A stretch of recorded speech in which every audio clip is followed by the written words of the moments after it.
Hi, Trevor here, reflecting on life through music. Thank you for stopping by.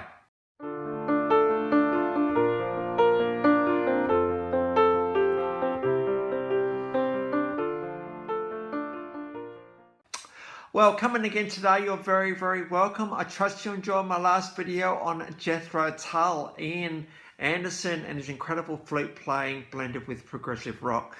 In this song, Lap of Luxury, you looked at what luxury actually is. Is it just contentment and happiness? So I trust you found that one encouraging. We're going from there to 1958 in London.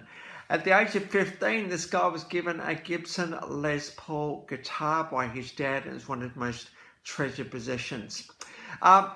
He sort of auditioned as a guitarist for the iconic band The Jam, but unfortunately didn't get in, and he eventually settled on the band Tubeway Army. The guy we're talking about is very, very, very influential indeed. Gary Numan, one of the pioneers of electronic music, absolutely. Tubeway Army did get a recording contract, and they did actually eventually morph from more punk rock, more into electronic music. And it was there that Gary discovered the mood synthesizer, and the rest is history. A couple of songs from the Tubeway Army. We've got Down in the Park, and here you can see already a good live version from 1978. Here you can see already that there's just something different about Gary. Gary is an artist. Now, artists are people that love their music, have the ability to just have a persona that works. Be that just that little bit different, a little bit intriguing, a little bit mysterious. And because of that, Gary has endeared himself to the world, really. Down in the Park here, you can see there's a couple of keyboards here in this particular performance. And, he was very much at the cutting edge of electronic music. 1979, we've got Our Friends Electric, live version of that one. This song went to #1, and this song is very, very interesting indeed. Gary is not scared to write obscure lyrics, and this song apparently is about people dressed up, but all having the same motive in mind, and that is delivering pornography to doors. Apparently if the BBC if they knew what the song was about, it wouldn't have gotten to the top of the pops. But there we go. Gary's just been intrigued by life, really, and wondering what is and what can be and what if. And so we've got a live version of Our Friends Electric. 1979, we've got The Pleasure Principle. This album went to #1. And we've got one of his most well-known songs, Cars. You can very much see a punk influence here. We've got a live version of that one below. The story goes that this song was written about a guy that he was in a car, and someone else got in the car, and they decided to get out and have a bit of go at Gary, bit of road rage, and the song kind of reflects on the fact that actually in your car you can lock the world away, you can be safe. You're on your own personal empire, to quote one of the lines in the song. And so this song really, really resonated with the world, and it was one of his most endearing songs. Cars, got a live version of that one. We then go to 1980 and a #1 song from the Telecon album. This album went to #1. We Are Glass. Now, We Are Glass is all about the fragility of life. Not that it's obvious, really, because if you look at Gary's lyrics, you think, I have no idea what the song's about. But looking at some commentary, it looks of us as fragile. Now, fragile is an interesting word, isn't it? If you think about you drop a glass and it'll break on the ground, that's fragile. You think about a classic piece of furniture that you don't want to drop, that's fragile. What's fragility? Well, we all know that physically, I suppose, we can break things, can't we? Now, often we don't go around breaking things, but, we can break things. A bone can break. We might get a ruptured blood vessel. Things can break, and we can be very, very fragile as human beings. That's physically. But I think probably the more fragile part of it is the emotions, and that is when or trauma, and that is that we've gone through stuff that we just didn't really think was ever going to happen, and the brain is catch up as to what happened. But we never really, for some people, we never really get to on top of what actually happened. We Are Glass, I think, is a bit of a reminder to all of us that I think that all of us are doing the best we can with what we got. Now, just because you have a certain level of life experience of way things are, not everyone is at your level. Some people might be above your level. But I think to realize that as we're dealing with people, listening to people, connecting with people, there's fragility here. And you know what? I don't know about you. People that have it all together, who think they've got it all together, you just can't connect with that, really. A bit of fragility, a bit of vulnerability is not a bad thing. I think we need to be vulnerable with each other. Obviously, you need to safe to be able to do that. But the best thing we can do is be human. We don't want to be glass, which is double plated, double glazed, and that is you throw a rock at it, it doesn't break. We have to have resilience about us, absolutely.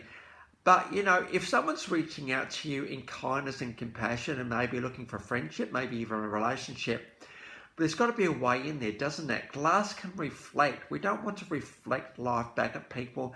We want to let people in, don't we? And, one person connecting with another, when we really get down to it, fragility, vulnerability is a beautiful thing. It enables us to grow as human beings, to connect with who we are as human beings, and to know that we know there is more to us to discover than if we're just on our own at times. They do say that when the next relationship comes along, we start to realise all these things. Oh, I didn't know that was a thing. But a certain amount of grace and understanding is needed in those moments so that we can actually just get through them. Glass is beautiful, particularly mirrors. We get to look back at ourselves, and if we can mirror back life to somebody else, it's a beautiful thing, isn't it? So wear glass is a beautiful reflection of life at them, really. First of all, the fragility of life, but secondly, the fact that we can reflect back to people. But of course, we have to know who we are as human beings so we can reflect back to others. So We Are Glass is a beautiful song, really, from Gary. Well, it's not beautiful when you listen to it, but it's the concept of it is beautiful. So we've got a live clip from 1980. It was around that time that Gary I suppose, creative artists don't ever really settle. We went to more jazz, funk, ethereal, rhythmic pop with a dance album in 1981. So we've got an official clip from that album. I must admit, I didn't actually write what the song was.